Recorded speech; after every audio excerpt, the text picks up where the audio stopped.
Over to you. Thank you, Ben, sir, for the kind introduction. And good evening, all. So my topic is nutrition management of dyslipidemia. So dyslipidemia are characterized by abnormal concentration of circulating lipids, increasing the risk of atherosclerosis and other serious conditions. And the three most common form of dyslipidemia that we are seeing in adults include the low density lipoprotein elevation, the triglyceride elevation, and the combined dyslipidemia where both the LDL as well as the triglycerides are elevated. So why are we more concerned about the dyslipidemia? Since there are many risk factors like the family history, smoking, sedentary lifestyle, obesity, hypertension, diabetes, etc. contribute to the occurrence of coronary vascular disease. Dyslipidemia is a major condition necessary for the atherosclerotic process. And India has experienced a near doubling of CVD. And a recent study published by the ICMR showed that the prevalence of dyslipidemia in India is in an alarming rise of 81.2% in India. And also, the cholesterol problems are very common among South Asians due to the genetic risk, lack of physical activity, suboptimal dietary habits, etc. The salient features we can see is a low level of HDL among 2/3 of our population and LDL cholesterol level more than 100 mg/dl and non-HDL cholesterol more than 130 among half of the population. And raised triglycerides and total cholesterol are seen among 1/3 of the population, and there is a high prevalence of atherogenic dyslipidemia and metabolic syndrome among Indians. The very important point is the propensity of dyslipidemia is not at a very young age, and on the other hand, the awareness and treatment is very low.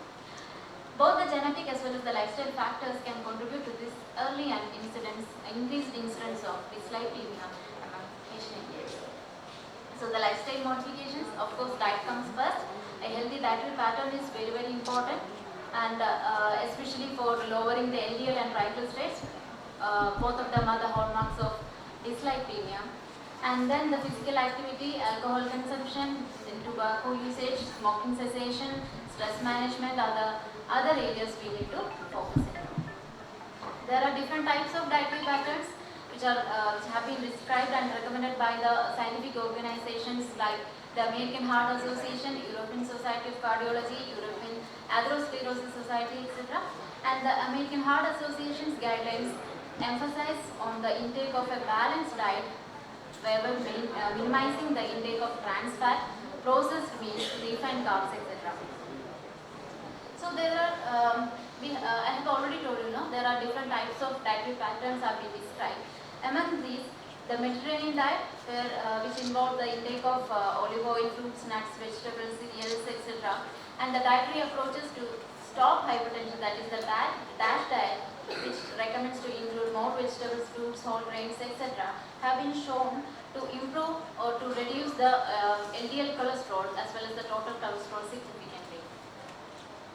Though there are different types of dietary patterns have been described, each of the dietary pattern has got specific characteristics as well, but all of them have some commonalities in their dietary pattern, which includes they recommend the intake of minimal intake of processed foods, high intake of fibrous foods, then they recommend to have a plant-based proteins and inclusion of fish, lean cuts of meats, etc. And also they recommend to reduce the intake of refined grains, added sugars and salts, and also high foods that are high in saturated fatty acids and trans fatty acids. So when we talk about dyslipidemia, we are more concerned about the amount of fat that we are consuming. But we need to look into the fat quality as well, because it is equally important for the management of dyslipidemia and the prevention of CVD. So what determines the fat quality? The type of fatty acids present in the fat determines the quality of the fat. So it is recommended that the energy from fat should not be more than 30% of total calories, and the saturated fat should be less than 7%, and saturated fats around 5 to 8%, and the trans fatty acids should be less than 1% of total energy body. So there is a clear evidence that suggests that partial replacement of saturated fats with unsaturated fatty acids, especially the omega-6 and 3 fatty acids, have shown to lower the risk of coronary vascular disease. So coming to the cooking oil, we have different types of cooking oil, and there we have region-specific cooking oil as well. So we know that all oil oil are not equal. The fatty acid content in them differs. So in order to get a balance of different types of fatty acids, it is recommended to use combine the use of various oils rather than using a single oil. So here are the few recommendations or oil combinations like groundnut oil or sesame or rice bran oil with mustard or canola or soybean oil, sunflower or safflower oil with mustard, olive or groundnut or rice bran oil, etc. And they also recommend to reduce the intake of butter and ghee, and also to limit the intake of trans fatty acids, and also to avoid the use of partially hydrogenated vegetable fat, especially for cooking, frying and baking. So nutritional interventions for elevated LDL. Here the genetics plays a major role. For patients with isolated LDL elevation, the objective is to minimize the cholesterol raising dietary factors and to increase the intake of dietary components that lower the cholesterol within the context of a healthy dietary pattern.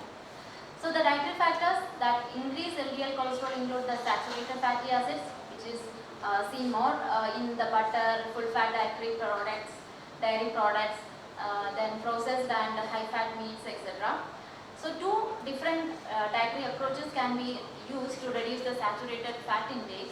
First is substituting low saturated fatty foods in the place of high saturated fatty acid foods like dairy products, lean meats, and also if you can reduce the intake of butter, cheese, ice cream, bacon, sausage, etc., which are high in saturated fats, then to reduce the total fat intake in the diet as well. So the excess adiposity and positive energy balance can also raise HDL cholesterol. A weight loss of around 5 to 8 kg has shown sustained results in the mean of LDL cholesterol reduction for approximately 5 mg/dl. And also ingestion of trans fatty acids has shown to increase the lipoprotein levels, and by avoiding hydrogenated fats, which are often seen in baked goods such as cake, donuts, etc., and also the processed foods, etc., we can prevent any further increase. And also the dietary factors that lower the atherogenic particles include the unsaturated fatty acids, proteins, especially the plant proteins, viscous dietary fibers, and plant sterols or stanols, etc. So the dietary adjuncts which has shown consistent and evidence in lowering LDL cholesterol is the viscous dietary fibers and plant sterols or stanols. So viscous dietary fibers are soluble fibers like pectins, gum, mucilages and some hemicellulose, etc. They have the gelling properties. Their consumption has been shown to reduce the cholesterol levels. Foods which are high in viscous fibers include the oats, barley, legumes, chia seeds, nuts, etc. So RCTs have examined the effects of viscous fibers from oat products, psyllium, pectin and guar gum, which has demonstrated statistically significant reduction in cholesterol levels. And also it has shown that the intake of 70 grams of oats, which gives us around 3 grams of soluble fiber, leads to the beneficial effects on the lipid parameters, especially the total cholesterol, low density lipoprotein, etc. among Asian Indians. Plant sterols and stanols are also known as phytosterols, are naturally found in plant foods like nuts, seeds, grain products, etc., and also some vegetable oils. Plant sterols have shown to reduce the LDL cholesterol level by reducing the intestinal cholesterol absorption, and reductions in LDL were greater when these plant sterols were incorporated in salad dressings, milk, yogurt, etc. So results from RCTs have shown when we substitute plant proteins for animal proteins for around 30 gram per day of total calories, it has shown reduce the LDL cholesterol and non-HDL cholesterol concentrations. Foods that are high in plant proteins like nuts, seeds, legumes, and other unsaturated fatty acids, viscous fibers, etc., which contains the plant sterols, have shown to enhance LDL cholesterol lowering effects. Then the dietary components that can reduce LDL cholesterol, unsaturated fatty acids and proteins, particularly the plant proteins, may be used to replace saturated fats and refined carbohydrates to elicit favorable effects on LDL and non-HDL cholesterol levels. So the nutritional interventions for elevated triglycerides, the most important contributing factor for elevated triglycerides are the usage of refined carbs, especially the white rice like naan, puri, etc. And replacing white rice with brown rice or rice substitutes have shown beneficial effects. There are commonalities in the nutrition as well as the physical activity recommendations for all patients with hypertriglyceridemia. Choose high quality foods which are low in calories, and also minimize triglycerides, rising dietary factors like alcohol, and foods which are rich in added sugars, refined starches, etc.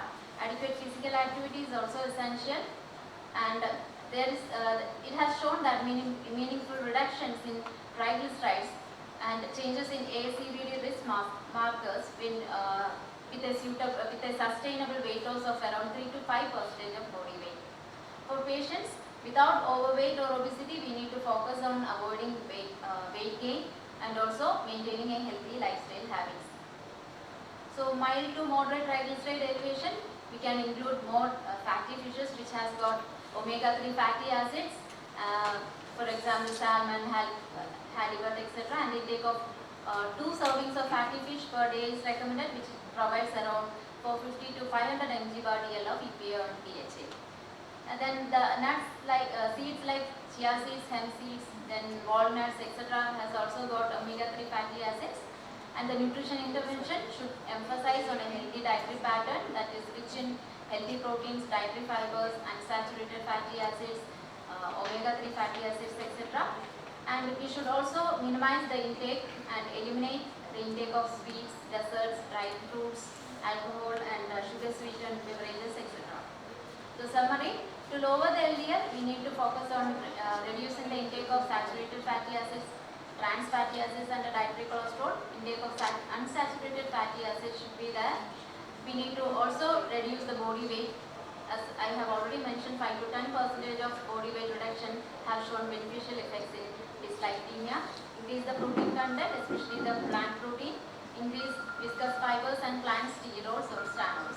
To lower TG, reduce the intake of sugars and refined starches, alcohol, and also reduction of body weight. Increase the protein content. Increase omega-3 fatty acids and regular physical activity. So there are other factors which have shown reduction in cholesterol levels like the green tea, garlic, and also the probiotics. So in summary, choose a whole grain variety of starchy food, reduce the intake of sugar and products containing refined sugars, eat at least 5 portions of fruits or vegetables per day, eat at least 2 portions of fish per day including a portion of oily fish, and 4 to 5 portions of unsalted nuts, seeds, and legumes. Limit the consumption of foods which is rich in saturated fat and include 2 or more vegetable oils for cooking, and use of partially hydrogenated fats should be avoided for cooking, and reheating as well as the refrying of cooking oil should be avoided. Thank you. Thank you, Geethu sir, for a user presentation.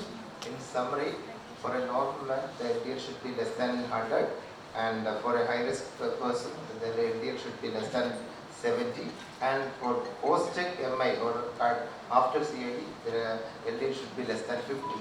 To achieve that, we have to go for a balanced diet which promote healthy lipids, I think. Okay.